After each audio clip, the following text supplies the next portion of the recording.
जय जगन्नाथ। पुनश्च पृथ्वी शिमिपाल संस्करणर वरेण्य अतिथि आम समस्त प्रिय शिमिपाल टाइगर कंजर्वेशन प्रोजेक्टर निर्देशक श्रीयुक्त प्रकाश चांद गोगिनेनी, मान्यवर जिलापाल श्रीयुक्त हेमकांत साय, आम संपादक कनक न्यूज एवं संवादर मैडम तनया पट्टनायक, मोर सामने बसी मयूरभंज जिलार आरक्षी अधीक्षक श्रीयुक्त वरुण गुंपाली महोदय, मो सामने बसी पूर्वतन पीसीसीएफ श्रीयुक्त विजय केतन पट्टनायक महोदय, वरिष्ठ स्तंभकार जितशत्रु महांती महोदय, श्रीयुक्त देव होता, मैडम कृष्णा दास, बाबा गोपीनाथ एवं आपण मान समस्ते जो माने परिवेश परिवेश सुरक्षा पाई आज ये आम एकाठी होती समस्त को आउे नमस्कार जनाऊँ। बंधुगण, ओडिशार एमिति गोटे प्रांतर आम ए अच्छी पाखे टिके कानेले शुभिव जो गोटे प्रपात शब्द एमिति गोटे स्थान अच्छी जोठिकी विश्वर कोण अनुकोण लोक मैंने धाई आसुच्चंती टिके शांति पाई। जीवन रे एबे ना जो लड़ाई चली से लड़ाई रे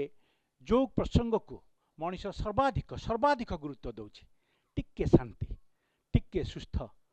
ये सुस्थ आउ शांति यार जो परिवर्तित चेहरा ताहा होची पुनश्च पृथ्वी। ये पुनश्च पृथ्वी एइथपाई परिकल्पना करिसंती आम प्रिय संपादक मैडम तनया पट्टनायक ये मानस संतान। ये परिवेश सुरक्षार कथा बा दायित्व से एका नवापाई ए मंच तैयारी करिनांती। ए मंच एइथपाई तैयारी हेछि जे ओडिशार भारतवर्षर कोण अनुकोणर सबु लोक मानकु एकाठी जोड़िबा पाई, एकाठी गोटे स्वर रे जन आंदोलन तैयारी करिबा पाई, समस्तक मुहरे परिवेश सुरक्षार मंत्र दीक्षित करने। आम सामने बसी दर्शक परिवेश प्रेमी कुनी कुनी छात्र समस्ते जो माने आसंता कालीर भविष्यत जो माने विचार करछंती आमे पाठ पढ़ी बड़ मनीष हबु तो कौ दुनिया रे बास करिवो, एमिति गोटे दुनिया रे बास करिवो जो दुनिया रे सबु किछि सुस्थ थिबो, प्रश्वास नबा पाई कष्ट अनुभव होउनथबो, जल संकट नथिबो एवं संसार रे महाप्रभु जेते प्रकार प्राणी सृष्टि करछंती समस्त निरापद थे। बंधुगण, पुनश्च पृथ्वीर ए संस्करण एइथपाई आवश्यक पड़िला आपण माने थरे गोटे प्रश्न निज अंतरात्मा को प्रश्न पचारिक देखंतु। से प्रश्नटी कौन? जदि विधातार सृष्टि रे गोटे भी प्राणी असुरक्षित अच्छी तेबे बुझिबाकू पड़िबा व्यवस्था ठीक चली ना। एई गोटे प्रश्नर उत्तर खोजिबा पाई संवाद कनक न्यूज पूरा ओडिशा रे भुवनेश्वर शीतताप नियंत्रण प्रकोष्ठ बाहरी आसी प्रति अंचल रे खोजिबाकू चाहूँची, आपण मानकू जोड़िबाकू चाहूँची अवशिष्ट ओडिशा सहित। एइथिपाई ए मंच एइथिपाई आमे भुवनेश्वर रु बारिपदा शहर को आसछु केवल आपण मानक संपर्क रे आज एइठी एई जगह आलोचना करिया पाई नुहे।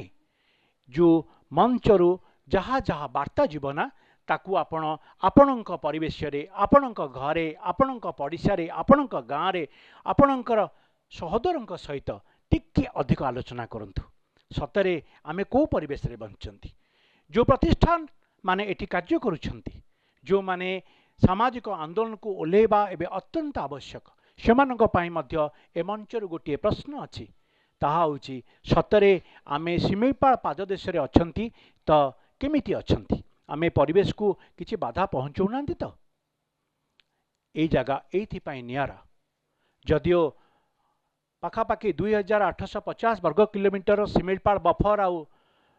मूल जोन को हिसाब कर कहुच्छी, किंतु 5500 वर्ग किलोमीटर परिव्याप्त ए अंचल रे शिमिपाल अभयारण्य मात्र 800 वर्ग किलोमीटर अंचल को चिन्हट करा जायछि, जो थिरे एबे काम चली। ए मंच एइथिपाई अछि राज्य सरकार को केवल सतर्क सूचना टे दबा पाई जहाँ शिमिपाल प्लान कर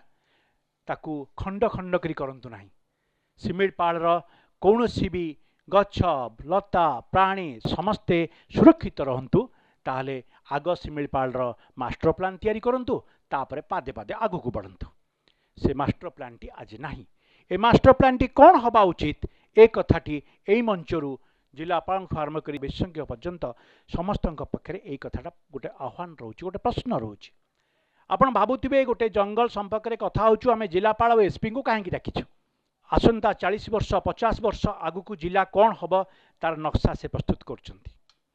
शिमिळपाल जदि सुंदर रहिबो ताहले ता उपरे कौन से कुनजर न लागू तार दायित्व जिला एसपी उपर अच्छी आमे जंगल विभाग वरिष्ठ अधिकारी मानू ये डाकिचु अवशिष्ट ओडिशा अवश्य शुणा दरकार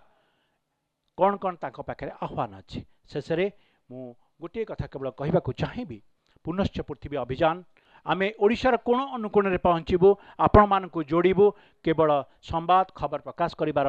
दायित्व रे नहीं विश्वास करे नहीं आमे रक्तदान ठू आरंभ करी वृक्षरोपण पर्यंत आमे तालू तलिपा पर्यंत मनीष सबू